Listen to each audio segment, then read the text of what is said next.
नमस्कार मित्रों।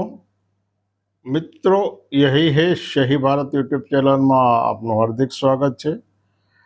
મિત્રો, આજકાલ તો સૌથી તાજો અને ગરમા વિષય ભારતના અયોધ્યામાં આવેલા રામ મંદિરની ચોરીનો, એ ચોરીમાંથી અનેક પહેલું બહાર આવી રહ્યા છે। રોજે રોજ તાજા સમાચાર અને તાજા પહેલો બહાર આવી રહ્યા છે। કઈ રીતે કેટલી ચોરીઓ થતી હતી।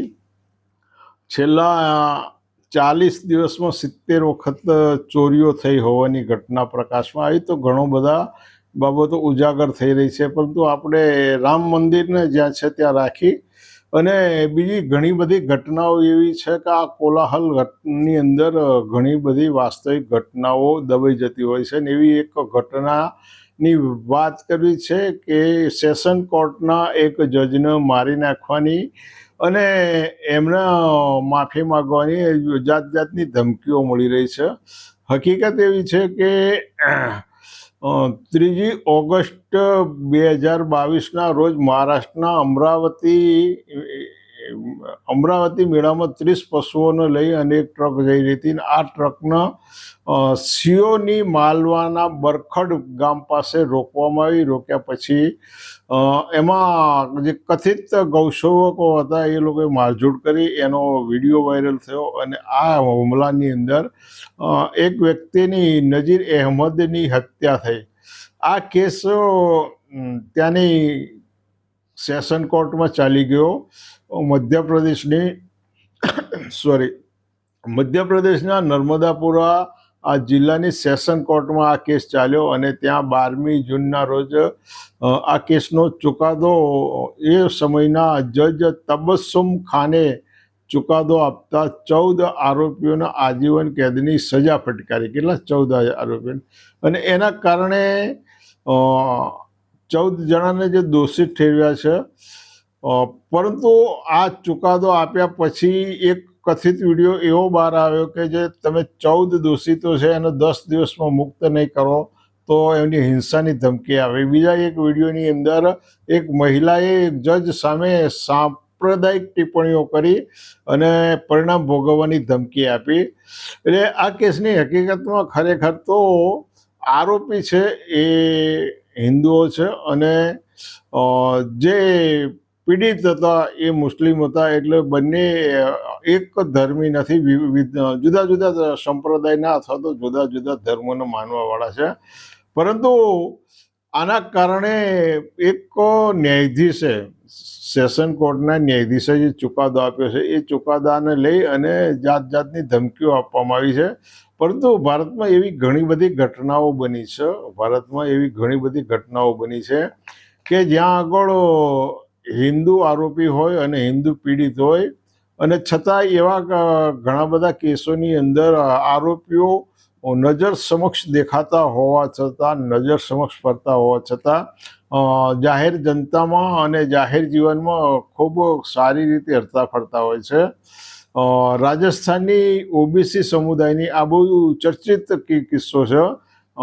ભંવરી દેવીનું અપહરણ, બળાત્કાર અને હત્યા કેસનો 2011ની અંદર આ કિસ્સો બનેલો। રાજસ્થાનની ઓબીસી જાતિની ખૂબ સ્વરૂપવાન મહિલા હતી, એ સ્વરૂપવાન નર્સ હતી અને એનું અપહરણ થયું, એની ઉપર બળાત્કાર થયો, એની હત્યા થઈ। આ કેસ સીબીઆઈને સોંપવામાં આવ્યો। આજે પણ 2000નો આ કેસ હતો, 2011નો। આજે પણ એની ટ્રાયલ પૂર્ણ થઈ નથી। ભોગ બનનાર અને આરોપી બંને એક જ છે। ભોગ બનનાર અને આરોપી એક છે। બંને હિન્દુ છે, છતાં એ કેસનો કોઈ ચુકાદો આવ્યો નથી અથવા તો કોઈ જવાબદારોને કોઈ સજા થઈ હોય એવું રેકર્ડ ઉપર નથી। આવો જ કિસ્સો 2017માં અમરેલી જિલ્લાના ઉનાના સમઢિયાળા ગામે મરેલી ગાયનું ચામડું ઉતારી રહેલા અનુસૂચિત જાતિના નાગરિકો ઉપર હુમલો કરી એને તમે જુઓ તો ખરા, બજારમાં બાંધી અને ફેરવવામાં આવે, એનો ઢોર મારવામાં આવ્યો, અતિશય જુલ્મ, અને સમગ્ર દુનિયાએ આની નોંધ લીધી।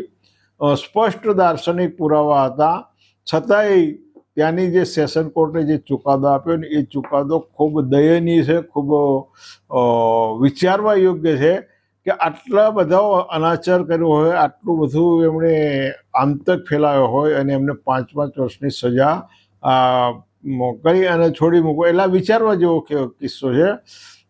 થાનગઢ, સુરેન્દ્રનગર જિલ્લાના થાનગઢની અંદર 2012માં 3 હત્યા અને 1ને ગંભીર ઈજા થઈ. હજુ આ કેસનું કોઈ પરિણામ નથી આવ્યું. આ કેસનો તપાસ પંચનો અહેવાલ પણ ક્યાં ગયો એ પણ કોઈને ખબર નથી. મહારાષ્ટ્રના ખેરલાંજીમાં હત્યાકાંડમાં સેશન કોર્ટે 6 લોકોના આરોપીઓને મૃત્યુદંડની સજા કરી હતી. 2ને આજીવન કેદની સજા કરી હતી, પરંતુ 2006નો કેસ હતો. 4 વ્યક્તિઓ, અનુસૂચિત જાતિના 4 વ્યક્તિઓની હત્યા થઈ હતી. હાઈકોર્ટે મૃત્યુદંડની જે સજા હતી એના આજીવન કેદમાં ફેરવી નાખી. પરંતુ આથી ગંભીર બાબત 1/12/97ના દિવસે બિહારના લક્ષ્મણપુરા બાથેમાં અનુસૂચિત જાતિના 58 લોકોની હત્યા થઈ. ટ્રાયલ કોર્ટે તમામ આરોપીઓને આજીવન કેદની સજા કરી, પરંતુ 2013ની અંદર એની અંદર 10 જણાને ફાંસીની સજા કરી અને બાકીના હતા એના આજીવન કેદની સજા કરી. હાઈકોર્ટે તમામને 2013માં નિર્દોષ છોડી દીધા. તો આ હત્યાઓ કોણે કરી છે? આમાં રાજ્ય સરકારની કોઈ જવાબદારી બને ખરી? આવો જ બીજો એક કિસ્સો બિહારના બથાની ટોલા ગામે, ભોજપુર જિલ્લાનું બથાની ટોલા નામનું ગામ હતું. ત્યાં આગળ અનુસૂચિત જાતિના 21 નાગરિકોની હત્યા થઈ. ટ્રાયલ કોર્ટે 23ને દોષિત ઠેરવ્યા અને એમાં 3ને ફાંસી અને બીજા 21નો આજીવન કેદની સજા કરી હતી. પટનાની હાઈકોર્ટે 2012માં આ લોકોનો નિર્દોષ છોડી દીધા. આ વિચારવા જેવું બાબત છે. આથી પણ એક હત્યાઓ સિવાયનો પણ જે અનાચાર થાય છે, બૌદ્ધિક અનાચાર, જે ખૂબ જાણીતું નામ છે રમેશ સવાણી સાહેબ. એમની ફેસબુક ઉપર એક બનાવ એમણે નોંધીને મોકલ્યો છે કે પટણાની હાઈકોર્ટની કોલેજિયમે 9 વકીલોને જજ તરીકે નિમણૂક આપવા માટે ભારતની સુપ્રીમ કોર્ટને મોકલ્યું. ભારતની સુપ્રીમ કોર્ટે એ 9 નામોની સુપ્રીમ કોર્ટની કોલેજિયમે 9 નામોની ભલામણ સરકારશ્રીને મોકલી. સરકારશ્રીએ એમાંથી 2 નામો રદ કરી અને 7ને જજ તરીકે નિમણૂક આપવા માટે દરખાસ્ત મંજૂર કરી મોકલી. અને 16મી જૂન આ 26/2/26ના રોજ પટણાની હાઈકોર્ટની કોલેજિયમે ભલામણ કરી અને 10મી જૂને કેન્દ્ર સરકારે આ 7ની નિમણૂકને મંજૂરી આપી. 15મી જૂને સાથે જજોએ વકીલોએ જજ તરીકેના શપથ લઈ લીધા. આમાં જોવા જેવી, સમજવા જેવી બાબત છે કે આ 7ની અંદર એક પણ અનુસૂચિત જાતિનો જજ નથી, એક પણ અનુસૂચિત જનજાતિનો જજ નથી અને એક પણ ઓબીસી જાતિનો જજ નથી. આટલા બધા ભારતની અંદર આટલી બધી હજારો કોર્ટો અને લાખો વકીલો છે. એની અંદર શેડ્યુલ કાસ્ટ, શેડ્યુલ ટ્રાઇબ અને ઓબીસીનો એક પણ સક્ષમ વકીલ એમને જજ બનવા લાયક ના મળી આવે અને એના કારણે આ 7 જે છે એ અપર કાસ્ટના લોકો છે. એટલે ઉપર જે હત્યાકાંડો બતાવ્યા એની કરતાં પણ આ એક બૌદ્ધિક અનાચાર કહેવાય. આના હત્યાકાંડથી પણ વધારે ઘાતક છે. એ મિત્રો, આ સમજવા જેવું, વિચારવા જેવું છે.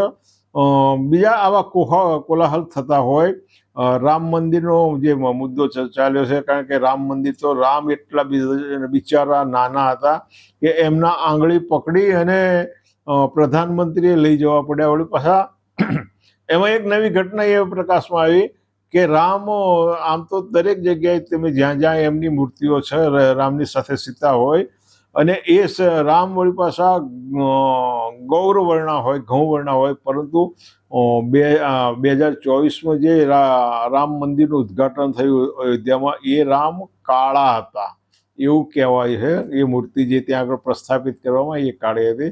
એટલે એની પાછળ રામની પાછળની આસ્થા નહીં, પરંતુ મત મેળવવાની આસ્થાનું આખું રાજકારણ હતું એવું બહાર આવી રહ્યું છે.